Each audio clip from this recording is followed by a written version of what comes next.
You're watching the RNL, the Revolution Nothing Less show. Today is August 13th, 2020. My name is Sansara Taylor. I'm one of the hosts of the show. I have got this gorgeous mask, and I'm here with the masked man, Andy Z, also a host of our show. And we want to say thank you to the viewer who sent these to us. You can add to that. We really were thrilled that somebody who's been a longtime watcher of the show handmade these great masks and sent them to the whole crew. And it means a lot to us when we get things like that, especially when people give us their comments and their feedback. Today, Sansara, we have a really important show. It's a special show. It's a unique show because we're focusing on a very critical and historic statement from the revolutionary leader, Bob Avakian, on the immediate critical situation, the urgent need to drive out the fascist Trump-Pence regime, voting in this election, and the fundamental need for revolution. I think the title speaks for itself. This is extremely important. We're at a juncture in world history, American history right now, of where this Trump-Pence regime is attempting to hold on to power and consolidating fascism, which has real meaning in this period. But if you look at the last part of the title, the fundamental need for revolution, that speaks to what our show is all about. Revolution, nothing less. And for our new viewers, I'm going to be explaining this briefly today, but if you watch past episodes and in the future episodes, we'll be going more into revolution and actual revolution and what it's about and what it's for and why it's necessary. All of this is a big part and is the main reason we're here. But if you look out at the world today and you see the potential devastation and even destruction of the environment, making it not habitable for humanity, if you think about the danger of nuclear war and Trump who says if we have nuclear weapons, why can't we use them? You think about black lives and brown lives and the police murder and oppression of black and brown people in this country, the white supremacy that's woven into it from its foundation. If you think about the degradation of women and the oppression of women here and around the world, and the LGBTQ people who are oppressed here and around the world, and especially in this country, and are now beginning to potentially lose the rights that have been won. And if you think about the demonization and deportation of immigrants and the literal life-killing things that are happening at the border of the U.S. as well as in the Mediterranean. These are all problems of the system that cannot be reformed. The system depends on these things. They cannot get rid of it. And this is part of the basis for an actual revolution. We call these things the 5 stops, 5 things that people care very deeply about that cannot be reformed. And because of that, and that millions of people care about these things, there is the basis for an actual revolution, and that people need to act on that. And we actually have a way to get free of this that's concentrated in the work and of Bob Avakian and in his leadership, who's, there's no other thinker or political leader like this. He's the most important thinker and leader in the world today because he's been working on these problems and how humanity could get free from them. And on the basis of years of work, decades of work, he's come to the scientific conclusion that only an actual revolution to overthrow this system, which has a name, capitalism, imperialism, can humanity begin to get on the road to actual emancipation. And that actual emancipation requires a plan, a blueprint, and Bob Avakian has written that blueprint in the Constitution for a new socialist republic in North America. It's an extraordinary document. You can find it on revcom.us. Revcom.us is the website that we produce this show in association with. We'll be constantly telling you to go to that website to find out what we're talking about in even greater depth. And as I said, this is a show about a movement for an actual revolution, and we feature the activity of the RevComs, which are the people who work with the revolution clubs around the country to get organized for the time when you could actually make a revolution in this country. So I think, there's more to say about that, but for today, I want to leave it at that so we can get into this statement from Bob Avakian and the critical importance and urgency of what we face. So maybe before we go right there, you could tell people about what to expect in today's episode of the RNL show. Yeah, so today's episode, as Andy said, is going to pivot on this new historic statement from Bob Avakian. And like the show overall, we're inviting you into this movement for revolution. We're inviting you in, and there's no better way to enter into this right now than to engage this statement. We're going to start out with Andy sharing some of the meat of it, but not all of it, but he'll explain that in our first segment. We're going to give you a roundup of some of the beginning impact this statement had right when it came out, from howling fascist lunatics attacking it to people more thoughtfully engaging it. And this needs to go much further to, the played out, tired, crusty, unprincipled so-called left's dismissal and fascist denialism. We'll share some of that. Luan will join me for some of that. We're going to also bring you a segment that was produced by our RNL team on some of the fascist fuckery in relation to this upcoming election. It's very heavy. I won't say more. You'll see it in a few minutes. And two other things we have is a call that's been put out by Refuse Fascism for major protests September 5th, acting on the emergency that we face, rallying and seeking to rally tens of thousands or more to stand up and raise the demand the Trump-Pence regime must go now. A very important day of action that people should get involved in. And finally, there will be an exchange between Andy, not actually in this order, but there will also be an exchange between Andy and a progressive Reverend Bob Brashear with his thoughts on this moment, keying off of and engaging this statement from BA. So all of it does pivot around that. I think without any further ado, we should dive right in and go to the segment where Andy opens this up. Okay, let's go.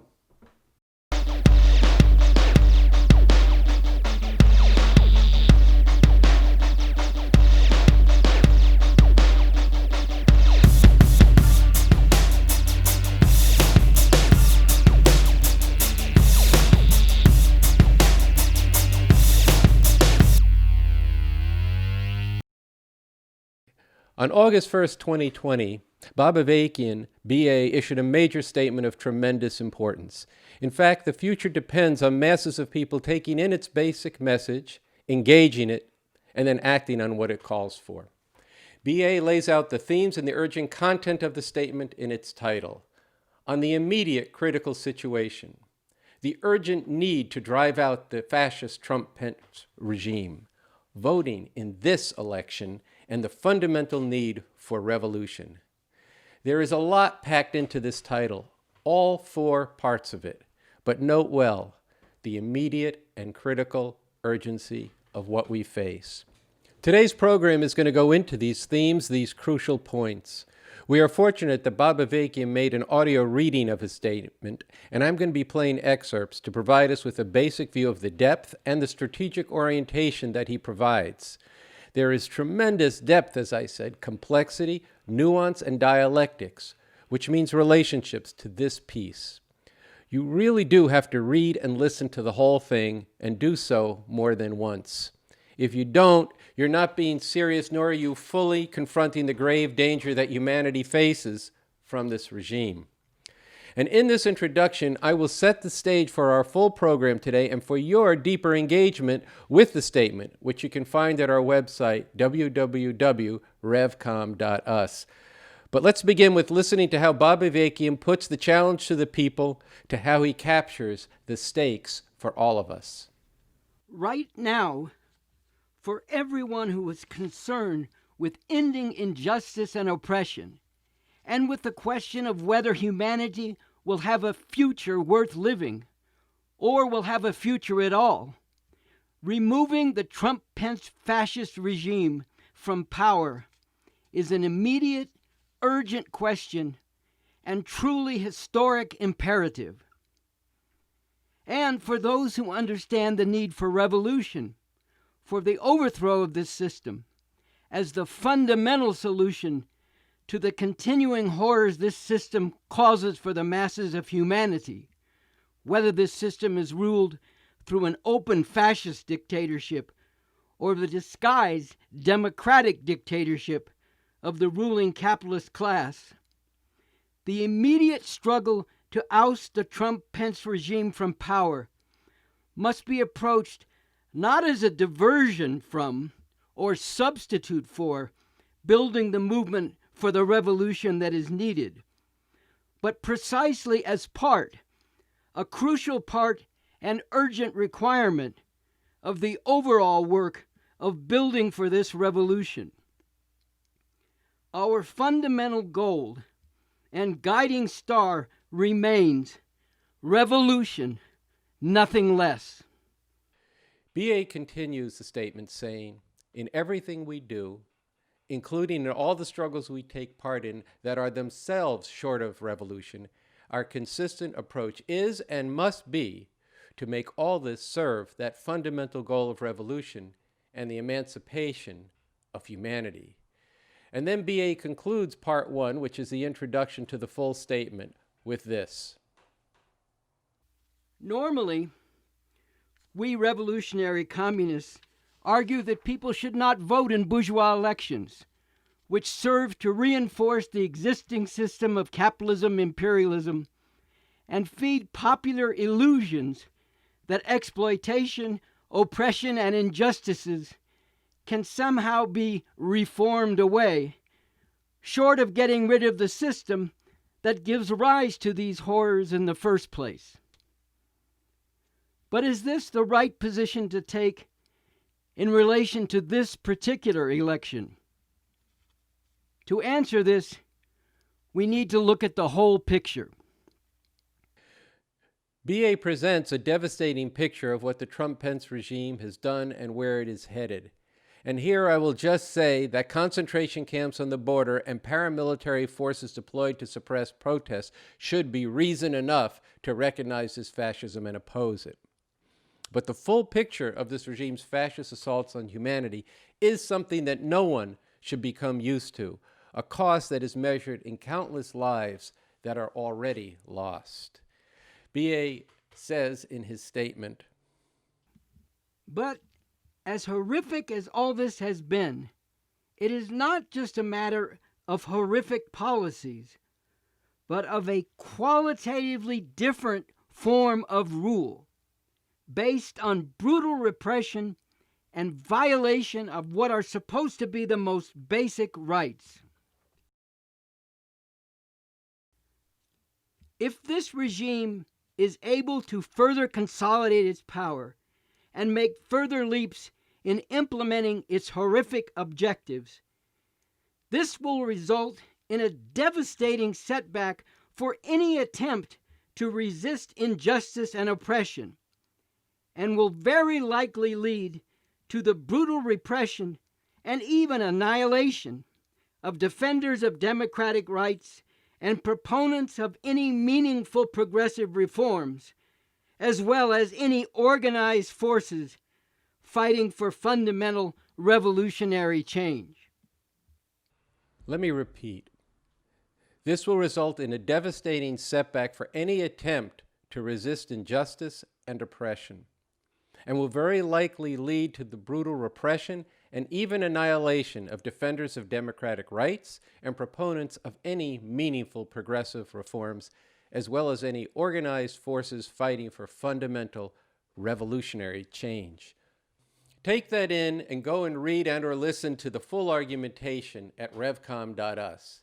I want to go now to a segment that the RNL Revolution Nothing Less crew has prepared on how, in the context of the November 2020 presidential election, the Trump-Pence regime is actively preparing and setting the stage for a serious confrontation over the consolidation of fascism in their fight to stay in power. And after that segment, I will have more to say about the historic statement from Bob Avakian. The 2020 presidential elections will not be normal elections. In fact, they will be like none other in recent times. They will be a focal point in the struggle over whether the U.S. is going to become a fascist country. And what people do in this complex situation will matter greatly. There is a tradition in this country, in fact, one of the prides of this country is the peaceful transition of power, and that no matter how hard fought a campaign is, that at the end of the campaign, that the loser concedes to the winner, not saying that you're necessarily going to be the loser or the winner, but that the loser concedes to the winner and that the country comes together in part for the good of the country. Are you saying you're not prepared now to commit to that principle? What I'm saying is that I will tell you at the time. I'll keep you in suspense. Well, okay? Chris. Can you give a direct answer? You will accept the I election? have to see.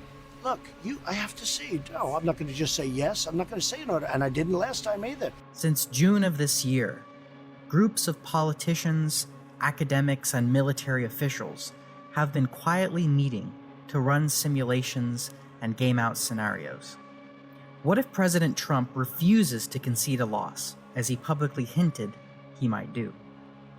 How far could he go to preserve his power? Diverse voices in the US are expressing concern that the Trump-Pence regime has no intention of leaving office, regardless of the results of the election.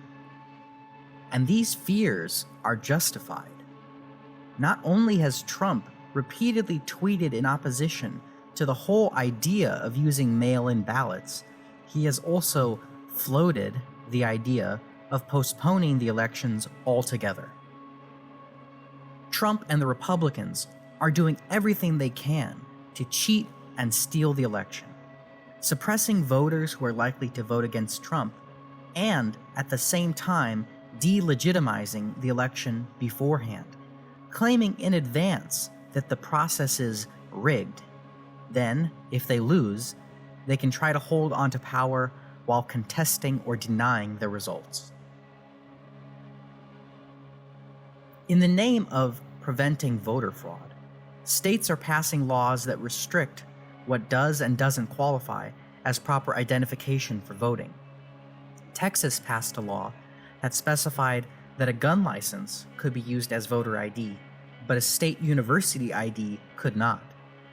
On its face, it seems neutral and pointless, but once you find out that 80% of gun licenses are issued to white people, while 50% of state university students are people of color, the point of voter ID laws like this become clear. In May of 2020, the New York Times reported that the Republican Party had launched a $20 million campaign to recruit up to 50,000 poll watchers to challenge ballots and voters deemed suspicious. If you look at what these fascists are actually saying and doing, it becomes clear that what they mean by suspicious is people of color, and what they mean by monitor is intimidate. Listen to this audio of voter suppression activists at a February strategy session that included the organization True the Vote, a group that lobbies for tougher restrictions on voting.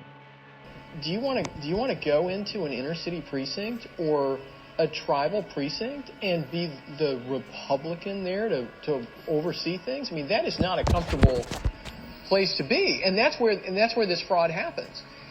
You want to talk about people who understand and respect law and order and chain of command. You get some SEALs in those polls, and they're going to say, no, this is what it says, and this is how we're going to play this show, and that's what we need. After the conference, True the Vote launched its Continue to Serve website, specifically to sign up ex-cops and ex-military. Think about that. Ex-cops and ex-military. Ex-cops and ex-military. In the wake of the police murdering George Floyd and racist vigilantes murdering Ahmaud Arbery, imagine the impact on Latinos, whether immigrants or not, of poll watchers demanding, "Show me your papers."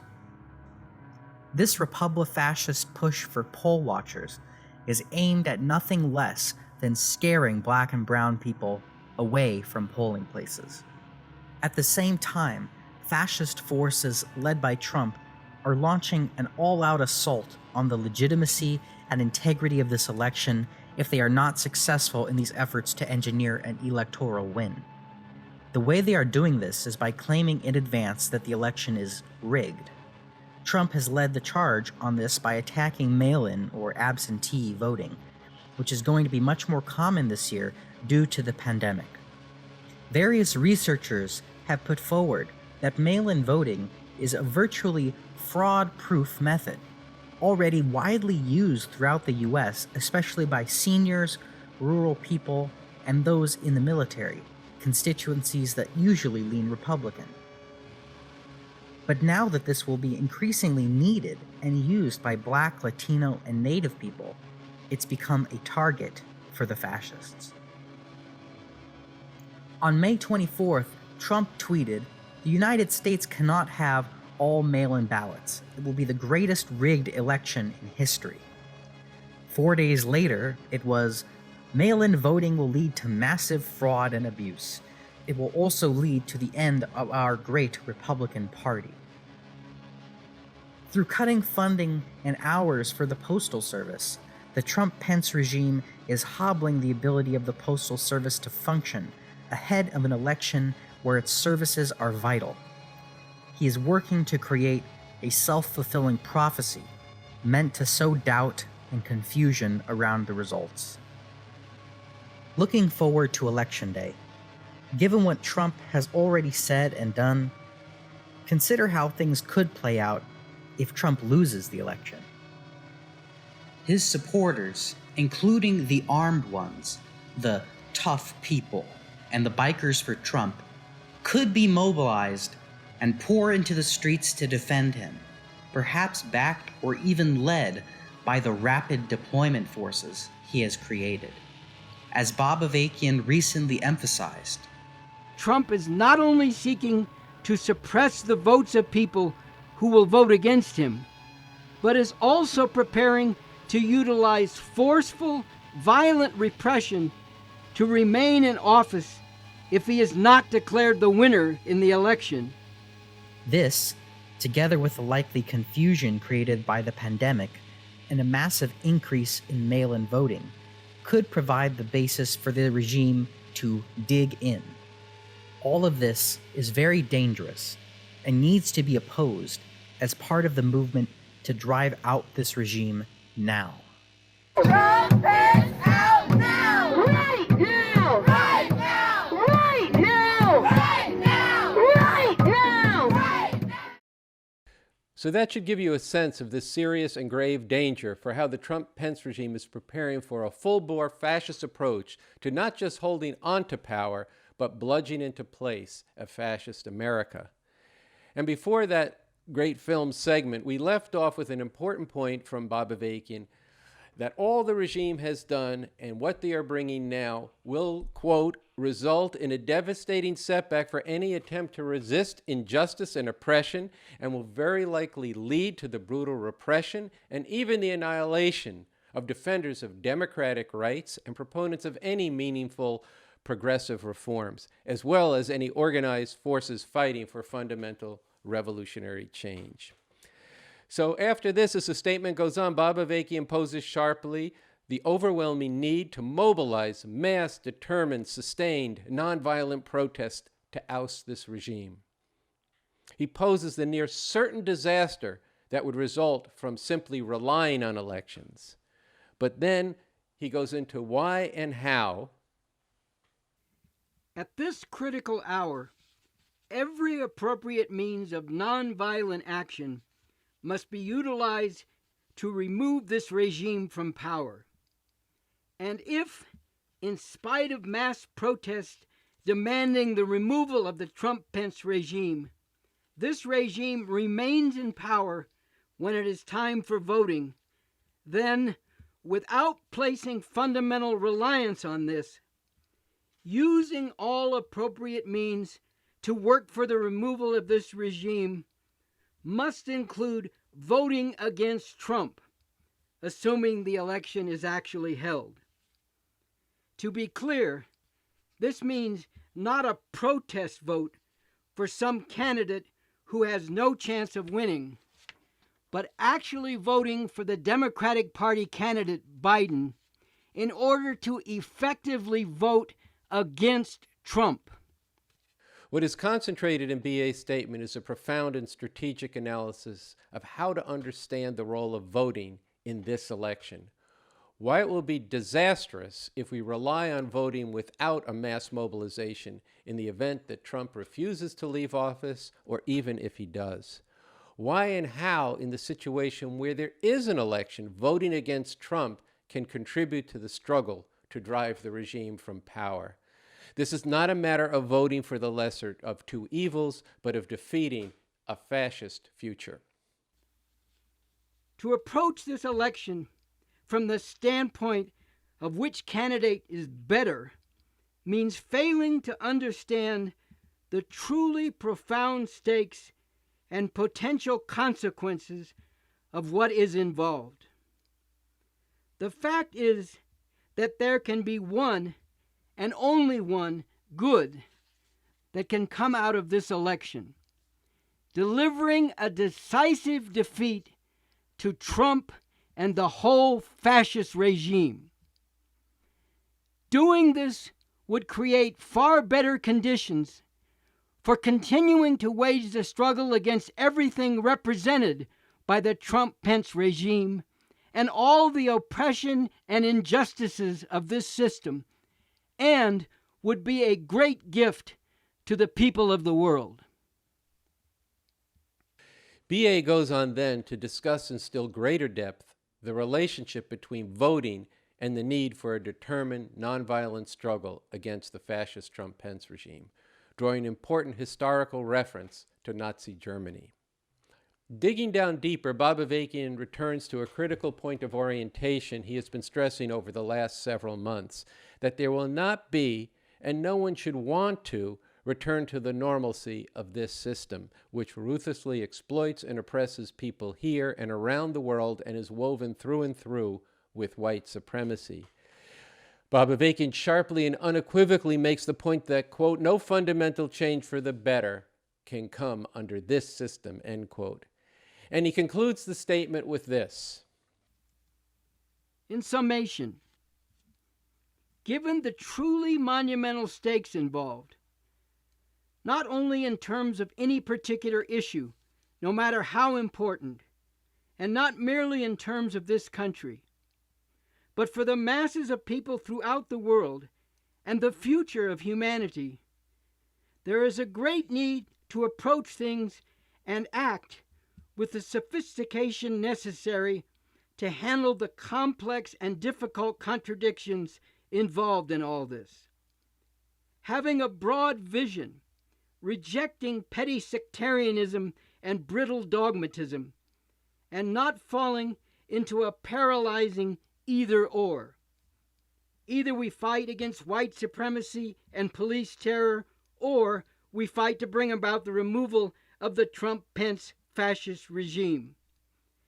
Either we vote in this election, or we build mass struggle against outrageous oppression and against this fascist regime. Either we oppose this regime by all appropriate means, or we work for revolution. In this extraordinary and very complex situation, and from the point of view of advancing the struggle toward the goal of finally eliminating all exploitation and oppression everywhere, there is an urgent need to do all of that, and to do so with an understanding of the correct and necessary relation between the different parts of this overall approach, putting the main emphasis and reliance on mass mobilization, with voting in this extraordinary situation necessary and important, but not the main thing to be relied upon. And in fundamental terms, making all this contribute to creating more favorable conditions for and building up the organized forces for not only resisting the crimes of this system, but finally carrying out the revolution that is needed in order to put an end to this monstrously criminal system and its domination in the world in any form. So with this as just an introduction to Bob Avakian's full statement, in this episode we're going to get into some initial responses to this statement. And we're going to bring you refusefascism.org's call for protest on September 5th, which is kicking off the kind of mass struggle that Bob Avakian is calling for. What you have just heard and the entirety of today's program should provoke you to not only reflect on the fascism we face, but fill you with responsibility to act on what BA has called for. And the place to start is to read and listen to the full statement at revcom.us, and then post it far and wide. Wield it and kick up a big debate and a storm so that the challenge of driving out the fascist Trump-Pence regime from power is decisively met, opening up the potential for a fight for a whole new world.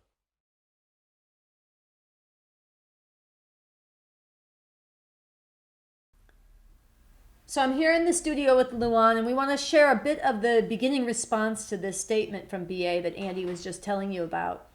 And look, this statement has been released at a major juncture in human history. I hope that's clear by now, but every force in society is lining up on one side or the other, from all the different streams of fascism lining up behind this regime, fighting to consolidate and make advances through this election season, to many forces from different perspectives who are against this fascism, as well as many who objectively are not with it, but they're also in denial and letting it advance. And so this statement, because it speaks so incisively to this moment, to the stakes, to what's going on, and to what must be done, it can have an enormous impact on the side of the people to wake up and confront this and act in the ways that are needed. And we're beginning to see already in the initial responses a glimpse of this statement's potential power, with very deep and divergent responses from really all different sections of people. So Luan is going to start us off with some of that.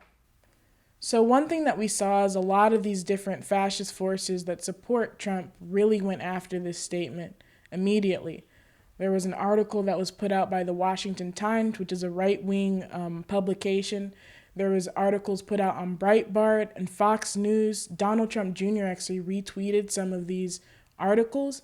And we also saw an official statement from Trump's official campaign putting out a press statement against this article. And this is very serious, and it shows that it's clear that they see an opportunity in this to go after Biden, to portray him as a tool for what they dubbed far-left communists, as well as the reality is they're showing that they're going to go after all opposition to their regime.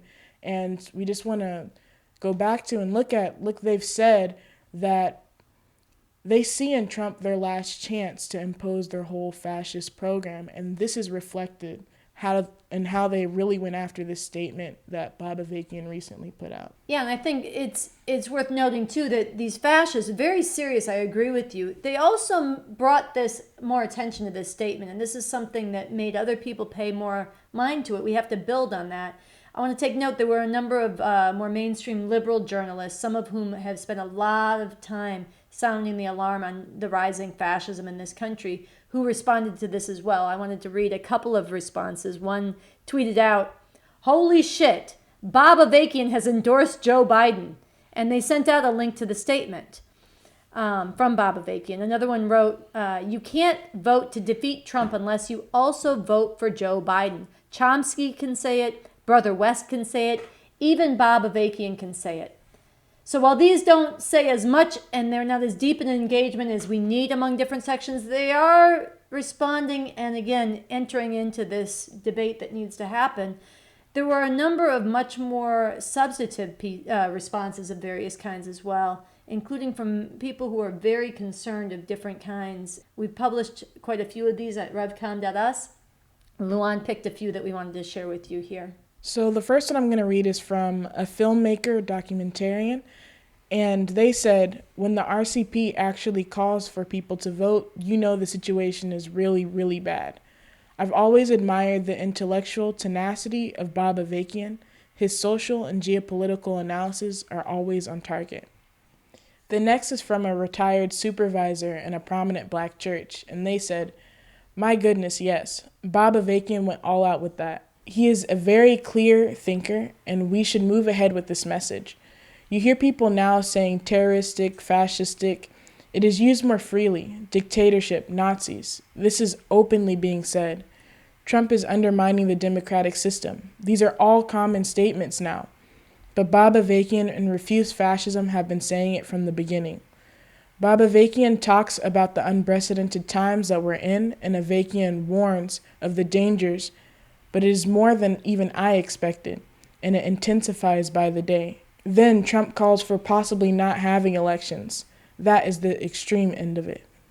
The next is from, or the last one I'm going to read, is from a member of the clergy who's been involved in Refuse Fascism.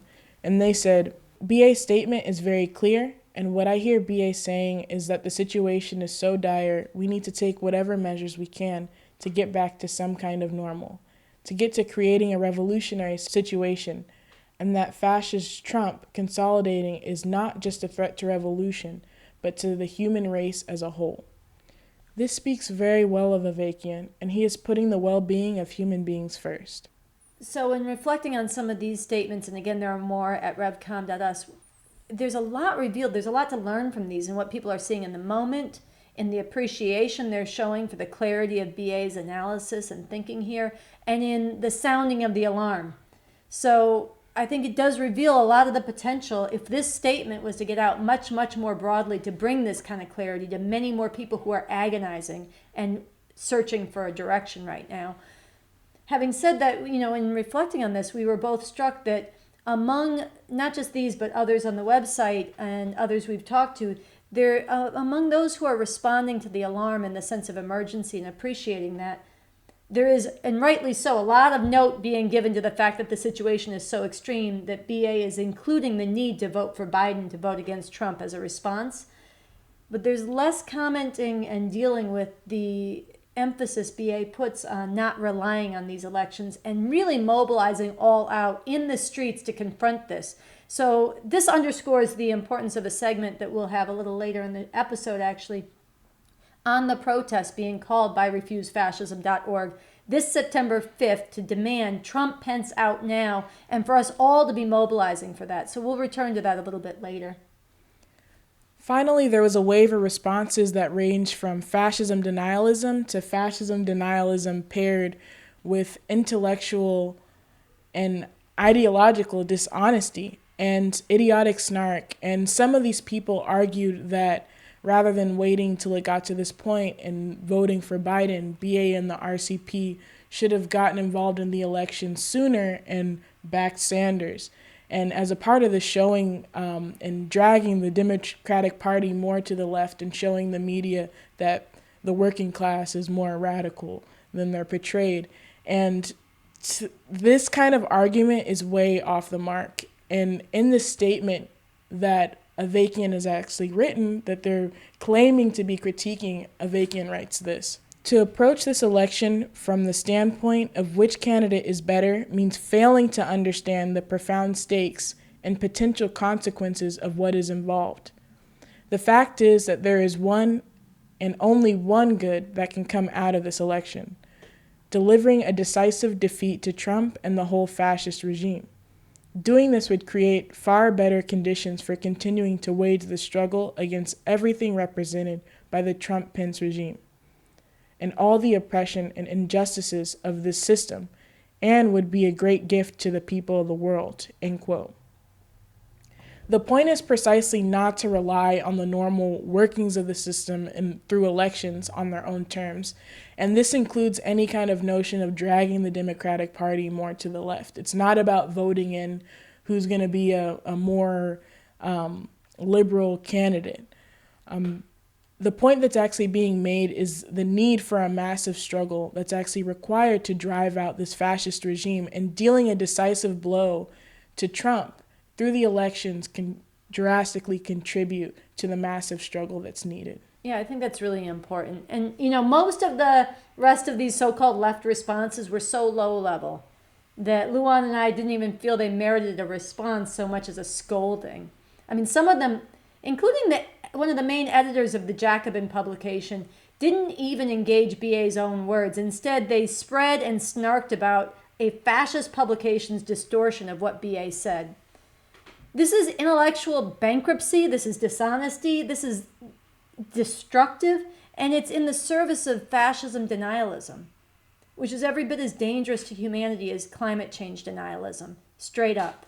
But for everybody who does care about humanity and its future, who is agonizing about what's going on every day, the mounting fascism that we see in the streets, in the halls of power, in the courts, all of this, who's wondering what needs to be done and is there anything that can be done. There's nothing more important to engage, to dig into, and to spread and to talk with others about than this statement from BA. It is providing leadership for the whole world at this critical juncture. And I think the last thing I wanted to emphasize is it's actually through this contention that has been kicked open in a beginning way, but needs to go much, much further throughout society. Through this kind of contention over what BA is analyzing and putting forward, that people can get clear on the stakes and they can rise to this occasion. So we want to end by really inviting you to share with us your own thinking on the statement, either in the comments below or writing to us at therevcoms@gmail.com.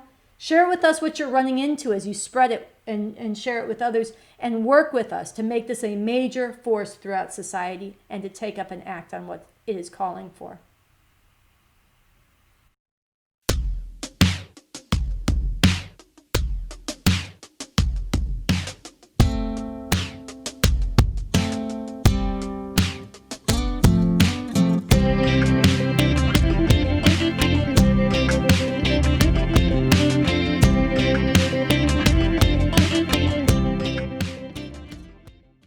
So I want to welcome the Reverend Dr. Bob Brashear to the RNL Revolution Nothing Less show. Bob Brashear is the pastor emeritus at the West Park Presbyterian Church in New York City. And Bob was in El Salvador during the War for Liberation in the 1980s. And he continues to go down to Latin America. And he was recently there in this past fall, but in 2019, he happened to be in Santiago, Chile at the time of the uprising that was sparked off by the metro fare hikes. And Bob also works with the International Sanctuary Working Group that's doing work on both the U.S. border, but also on the borders of Southern Europe, where there's a very similar border crisis with the massive refugees coming from the Middle East and Northern and Eastern Africa. So, Bob, welcome to the Revolution Nothing Less show. It's good to be here, Andy. Okay. So we've had a whole show on this new statement from Bob Avakian on the crisis that's occasioned by the consolidation of fascism in the context of the upcoming elections. But I wanted to ask you, what resonated for you in this statement? Okay, I would say there were two or three things that resonated with me, one of which was a very strong sense of clarity as to what the moment calls for. I meet every Wednesday with a group of, I'll say, progressive clergy and other theologically educated people who are committed. And quite frequently we're asking ourselves the question, what is our job? What is it that we're supposed to do? And it's not always clear exactly what you need to do when. And I think one of the things that I really appreciated about the statement is that it brought a very clear and clean critical analysis to the moment and a strong sense of clarity about what we need to do in this moment. I think what also resonated with me is that I've understood for a very long time the concept that because the entire system is one which is really broken, and not only broken, but is needs to be destroyed. I've always understood the idea that anything related to reform, anything less than revolution, is really essentially a waste of time. And what this statement does is say, okay, there's some very particular things we have to do at this moment. That the threat that is posed to humanity at this point is so great that we need to remove this impediment before a real revolution can take place. And I appreciate it as well that coming from Bob Avakian's perspective, that he's doing this out of a real sense of, it's very much in line with other aspects of the Constitution and other writings, where the means does not justify, or the end does not justify the means. And that I've often heard people make the argument of making things better by making things worse. But when you do that, the suffering you impose on innocent people is so great is that it takes away any benefit from it. So to be very clear about the fact that at this moment in time, the threat that is posed to humanity by the current leadership in this country is so great that it must be removed.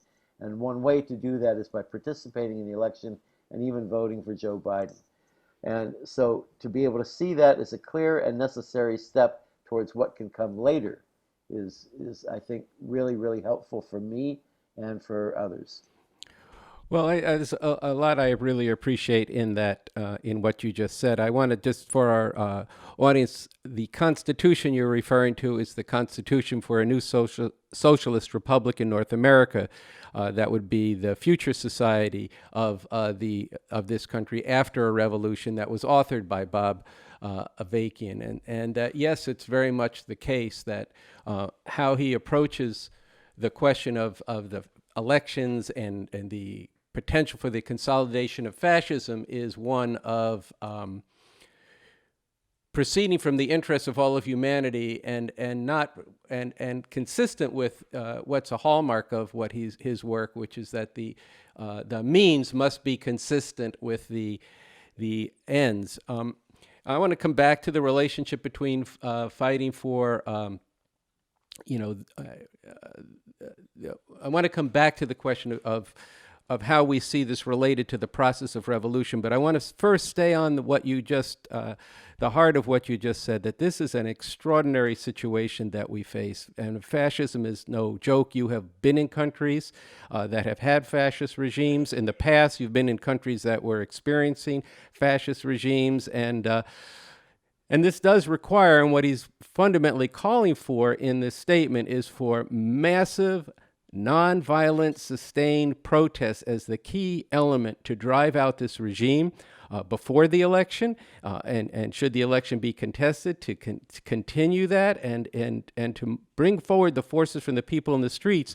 But we have to employ every nonviolent means of struggle to remove this regime, which would include, and in this case needs to include, voting should there actually be an election on November 3rd. So I'd like to kind of go a bit more into this question of the acute danger we face right now and how you see that. I think the danger is visible in what we see and what is present in the news in terms of anyone who is thinking has to look at a situation in Portland where you've got military forces that are totally under the control only of the president, with officers who are and people who got no identification, going around in unmarked vans, taking people off the streets. You have to look at that and realize it for what it is. It took me back to a time a couple years ago when I woke up one morning and said to myself, I live in a country that puts children into cages. I have to accept that I live in a country that puts children into cages. And not too long after that, I was with a friend who was a journalist, and there were pipe bombs in the boxes of so many people around the country, and she said, you have no idea what it's like to work as a journalist when the president of your country declares you to be an enemy of the people. So you have this atmosphere that's been created. Then there's things that we don't even see. Like a week ago, my border friends operate a humanitarian medical facility right inside the U.S.-Mexico border in Arizona, and it's basically staffed by pacifists, doctors, and other medical professionals. And up until a year or so ago, they'd had a pretty decent working relationship with the Border Patrol, where nobody would be bothered as long as they were in the medical facility. Well, last week we had a situation where there were approximately 30 people who had wandered through the most deadly part of the desert, and they were literally attacked by armored personnel carriers and 2 Black Hawk helicopters attacking this medical facility as if it were the Taliban or something. And they wound up immediately deporting people, many of whom had every right to declare asylum, and putting these medical volunteers behind bars. This kind of thing doesn't even make our newspapers, and it's going on a daily basis. And we have to be able to see it for what it is. As I was saying with a friend of mine the other day, obviously, and we know that there are stages and phases of these things, but it really helps me to understand I mean, we always say, well, how could people live in late Weimar Germany and not realize what was going on? I feel a great sense of affinity for those people because we see these things going on every day in the world around us. Well, I think that's first off, it's unfortunately it's not shocking, but it is shocking what you just explained that it happened on the border just last week. And you're right, it's not in the news media. But I just want to take a second to return to something that you were pointing to in the beginning of our conversation. In a very real sense, that it's not so much that it's not at all that we're suspending revolutionary activity for this period, but living communism, and especially the new communism, is one where you're always analyzing the actual conditions that present to you at any given time. And at this point, a part of, not a diversion from, but a part of fighting for an actual revolutionary movement that could actually lead a revolution that has deep roots among the people, that requires a flexibility in tactics, and it requires that this regime be driven from power, just like every movement for social justice, environmental justice requires that fascism not be consolidated. I know you can testify to the fact that when it is consolidated, then we wouldn't be having this conversation over Zoom. We would be in a very different situation. Right. Now, what you say is important to me too. As I talk with my youngest son. My youngest son has been very active in the activities surrounding Black Lives Matter, and has been involved in creating a lot of conversations within his family about institutional racism, etc. But the other night, I overheard him talking with a friend of his, and they were both sort of saying, well, Biden, Trump, what's really the difference? It's just like, one's just slightly different than the other. And I think Bob Avakian's analysis here is a good talking point for me to talk to my son about. No, it actually does make a difference. This particular historical moment is an extremely critical moment, and what we do right now has real significance for real people. So yes, of course, getting Biden elected is simply a measure to put something in place so that we can then move forward with what really needs to happen. But you cannot ignore what is happening right now, and the one way to stop that strategically is by participating in this election, fully aware that it's simply a step towards another place. But in this moment, something that needs to be done. Right, and if it's not accompanied actually by massive protest, it won't actually do that much good, because there's even the possibility, and if not even the likelihood, that Trump may lose by a small margin or whatever margin, and he's going to declare it was a fake, it was a fraud. And then there's going to need to be really serious resistance against the forces that he has mobilized, including within these paramilitary, but also, he had almost, tens of thousands, if not hundreds of thousands, bikers up in the Dakotas this last weekend, that there's going to be I'm sorry, go ahead. Now, my friends in Arizona say that one of the biggest complicating problems the last couple of years have been the thousands of people in camouflage with automatic weapons who've come down to voluntarily help patrol the border. I mean, these kind of forces are out there and they're around.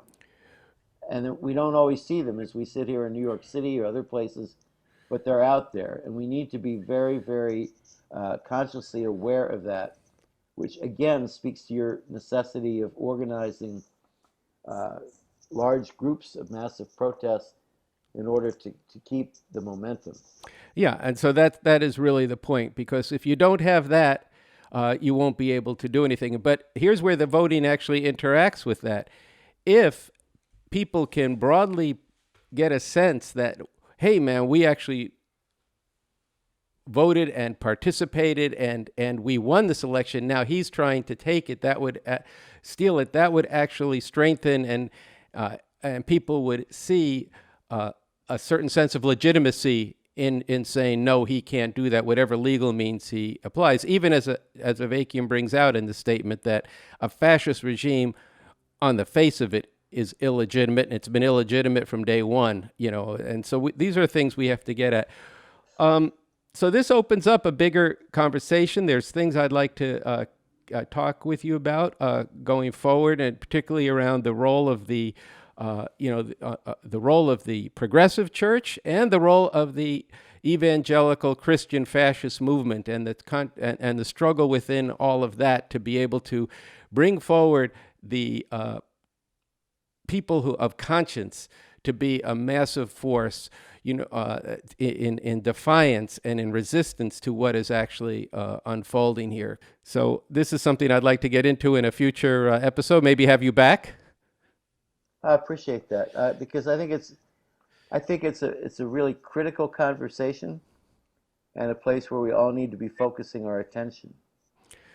Okay, so I want to thank you for being on the show. It's good to see you again, even if we're doing it through Zoom.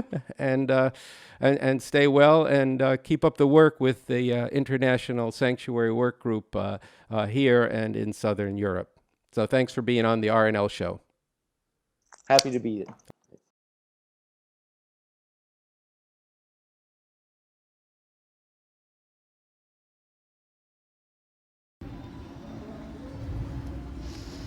Hi, you guys. I'm Jodie Sweetin, and I want to read something to you from Refuse Fascism that I think is incredibly important right now.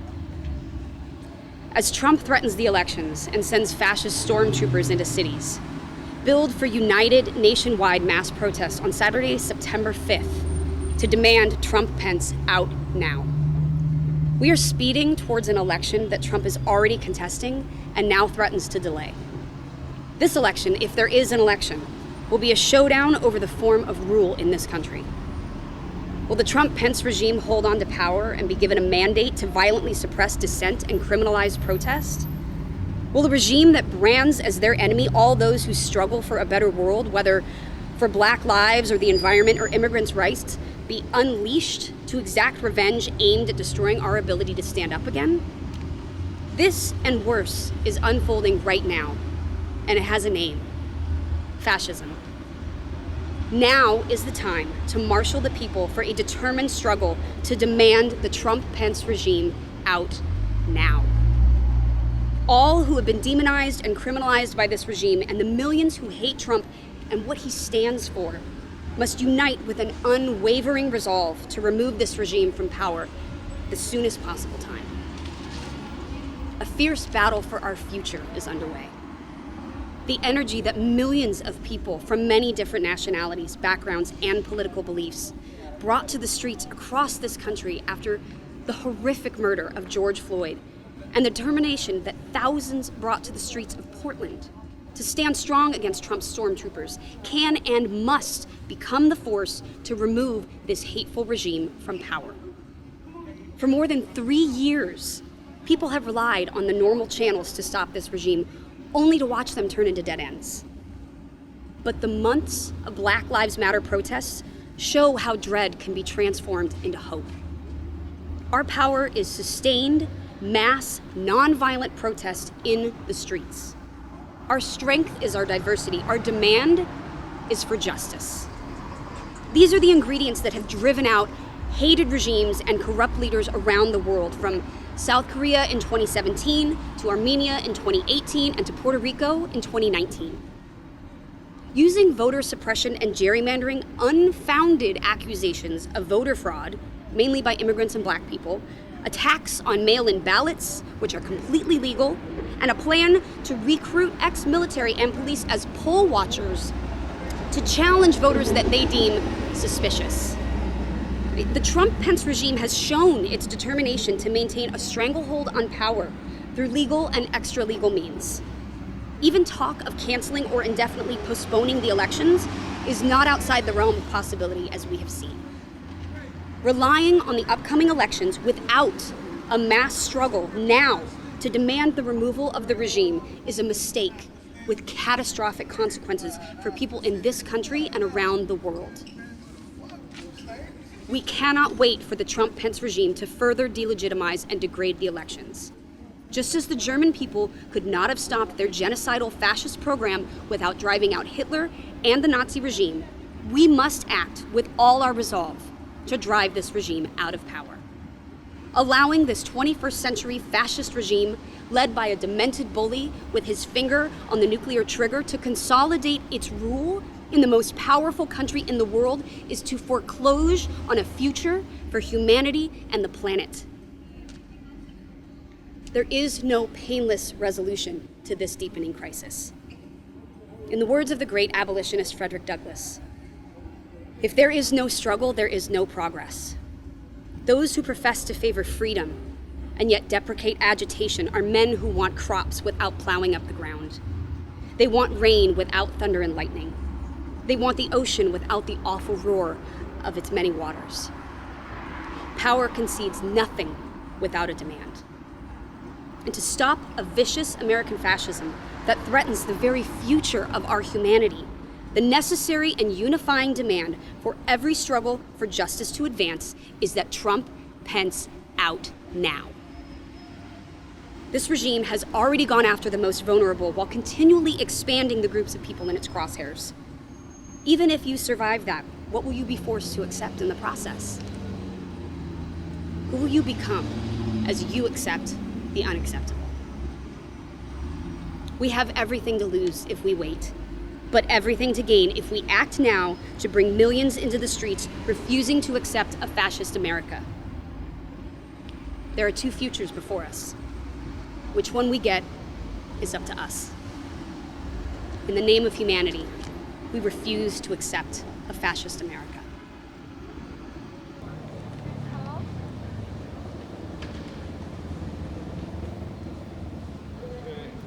So that is the call for September 5th from refusefascism.org, saying again that allowing a regime like this to consolidate its rule in the most powerful country in the world is to foreclose on a future for humanity and the planet. And we have everything to lose if we wait, but everything to gain if we act now to bring millions into the streets refusing to accept a fascist America. And September 5th is the day when we want to bring that together. And I think one of the things that we have to really, that I want to just say in closing this show and speaking to what Bob Avakian was calling for in the statement, that mass, sustained, nonviolent protests to drive the regime from power, what's being called for in the Refuse Fascism statement, is that the power of the people is extraordinary when it's wielded with determination and increasing numbers of masses of people coming back and being unrelenting in their demand. And in this case, on September 5th, it is a single demand that can unify all the different movements for social justice, not for everything that they're concerned about, but on the most essential thing right now, which is stopping the consolidation of fascism for the reasons that we've been discussing all show. The Trump-Pence regime out now is a demand that whether you are been in the streets for Black lives and against the police murder, whether you've been in the streets and working in the courts or whatever you've been doing to prevent the deportation and the of immigrants and the situation, if you've been working against to fight for reproductive rights for women and for LGBTQ rights, fighting around the environment to prevent our planet from being destroyed, and if you are alarmed and concerned about the threat of nuclear war, all of these reasons are things that should drive everyone to come together and demand that this regime go, because if it doesn't go, the future is in peril.